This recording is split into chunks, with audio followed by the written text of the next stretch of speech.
சுப்பிரமணிய சாமி என்பார், கார்த்திகேயன் என்பார், சுவாமிநாதன் என்பார், குக அமுதன் என்பார், பாலசுப்பிரமணியன் என்பார், கருணாகரன் என்பார்,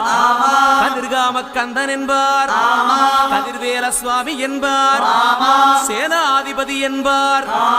கதிர்வேலன் என்பார், பரமகுரு என்பார், முத்துக்குமாரன் என்பார், சூரனை கூறு போட்டவனாம், சுனாமியை விரட்டி விட்டவனாம், போகர் கொடுத்த பொக்கிஷமாம், பஞ்சாமிர்த பிரியனாம், பக்துமலை சுவாமியாம். அப்படிப்பட்ட முருகனவன் ரொம்ப ரொம்ப சின்னவனா சுவாமி, சின்ன சின்ன முருகைய